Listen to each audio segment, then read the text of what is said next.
आदाब दोस्तों, मैं हूं एम ए वाजिद। आप देख रहे हैं पैगाम टीवी। प्राइम टाइम में आज हम बात करेंगे हमारे देश में रहने वाले गरीब अफराद की, ख़ास तौर पर उन गरीब अफराद की जो हैदराबाद में रहते बसते हैं।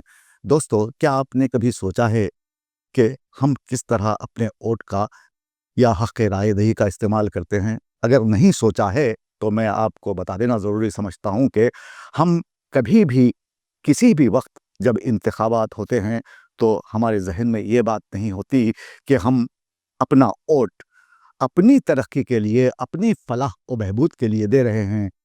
हम ये सोचते हैं कि इसकी ज़ात क्या है, उसकी ज़ात क्या है।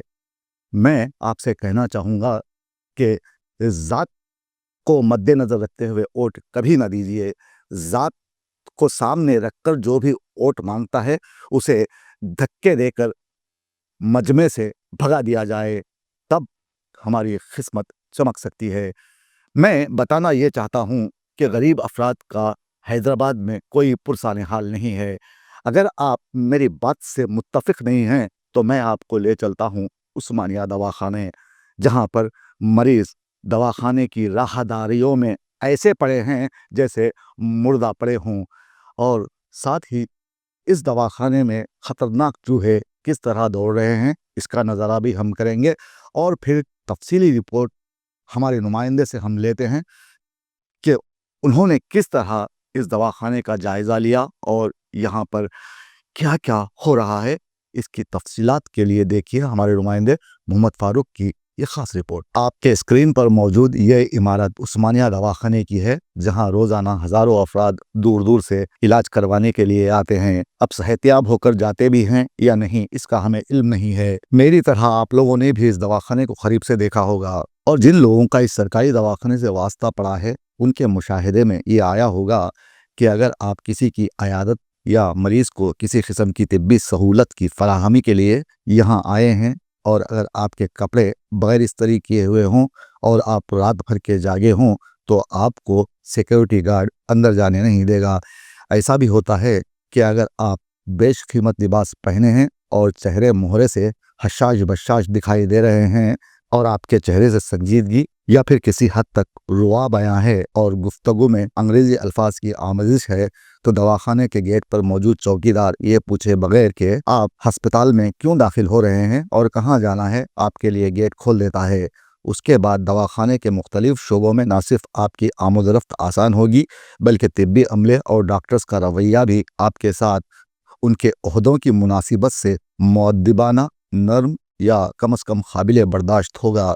इसके बरअक्स अगर आप आम सादा कपड़ों में मलबूस हैं, चेहरे पर आज़ी और इनकिसारी के आसार नुमायां हैं, गुफ्तगू भी सादा है, तो पहले तो आपको दवाखाने के अंदर दाखिल होने के लिए चौकीदार से मिन्नत समाजत करनी पड़ेगी, वरना रिश्वत देकर अंदर जाना पड़ेगा। जब आप अंदर दाखिल होंगे तो आपको तिब्बी अमले की गफलत, लापरवाही और फ़र्ज़ नाशनासी साफ दिखाई देगी। कई मरतबा इस दवाखाने में सांप निकल आए थे। सुअरों और आवारा कुत्तों की यहाँ भरमार होती है। हमने तो बहुत पहले जब रिपोर्टिंग किया करते थे तो देखा था मुर्दा खाने में बड़े बड़े चूहे किस तरह इकट्ठे होकर मुर्दों के जिस्मों से गोश्त नोच रहे थे। ये भयानक मंजर मैं आपको दिखा नहीं सकता, लेकिन मुर्दा खानों से निकलकर अब ये चूहे जिंदा इंसानी गोश्त की तलाश में दवाखाने में हलचल मचाने लगे हैं। ये मंजर तो आपने देखा होगा और देखकर भी खामोश होंगे, क्योंकि गरीब आदमी कर भी क्या सकता है सिवाय फरार के। इस दवाखाने में जब मैंने एक शख्स से दरियाफ्त किया, बताओ आपको ये चूहे देखकर डर नहीं लगता? उस शख्स से मासूम सी सूरत बनाई और कहने लगा, यहाँ पर न जाने कितने मेरे जैसे गरीब मरीज आते होंगे, उनमें अक्सर ही कहानी मेरी जैसी होती है। वो भी यहाँ आकर अपनी गरीबी का रोना रोते हैं और अपनी मुफलिसी की वजाहत करते हुए कहते हैं कि हमारे पास अगर इलाज के लिए पैसे होते तो हम यहाँ बिल्कुल नहीं आते। मेरे और इन जैसे न जाने यहाँ और कितने आएंगे मुझे नहीं मालूम, लेकिन ये सिलसिला शायद ऐसे ही जारी रहेगा जब तक हमारे हुक्मरानों की हम पर नजर नहीं पड़ जाती। अब तो वो आप जैसे लोगों की न्यूज़ भी देखना छोड़ चुके हैं साहब। इस मरीज की बात सुनने के बाद मैं दवाखाने से बाहर आ गया और मेरे सामने खड़े कुछ पढ़े लिखे अफराद से सवाल किया, क्या आप बता सकेंगे कि आप यहाँ क्यों खड़े हैं? किसी ने कहा मेरी माँ सीरियस है, कोई अपनी बीवी तो कोई अपने बच्चे के लिए यहाँ आया था। मैंने फिर सवाल किया, क्या आपके पास आभा आरोग्यश्री या फिर EJHS का कार्ड नहीं है? इसके जरिए आप खानगी दवाखाने में भी तो इलाज करवा सकते हैं। एक आदमी ने फौरन जवाब दिया, आभा भी है, आरोग्य भी। लेकिन जब मैंने अपनी बीवी को खानगी दवाखानों से रुजू किया तो यहाँ पता चला कि पहले डॉक्टर की फीस देनी होगी 1200, उसके बाद 10,500 के टेस्ट करवाने होंगे, तब जाकर आपका इलाज होगा या ऑपरेशन होगा। ये कहकर उसने नागवार अंदाज में मुझे देखा और आगे बढ़ गया। ऐसे में मैं सोचने लगा कि गुर्बत हर दहलीज पर दम तोड़ देती है, मुफलिसी के आंगन में नाचती है और अपना मान रखते हुए दम तोड़ जाती है। मैं समझता हूँ कि गरीब की जिंदगी पुलसिरात की तरह है और वो अपनी जिंदगी ही में पुलसिरात की अहमियत जान लेता है। यहाँ हर मोड़ पर गरीब का दामन चाक होता है। वो अपने फटे दामन को जितना भी रफू कर ले, कपड़ा उसे उधार लेना ही पड़ता है। कपड़ा लेते लेते, जिस्म को ढांपते ढांपते वो कपड़े का भी मखरूज बन जाता है और जब बीमार हो जाता है तो उसे उस्मानिया दवाखाने में सिसक सिसक कर दम तोड़ना पड़ता है।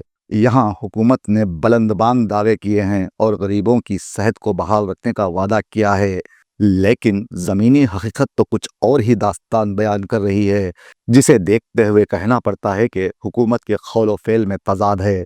उस्मानिया दवाखाने की राहदारियों में तड़पते मरीजों को देखकर दिल दुखता है।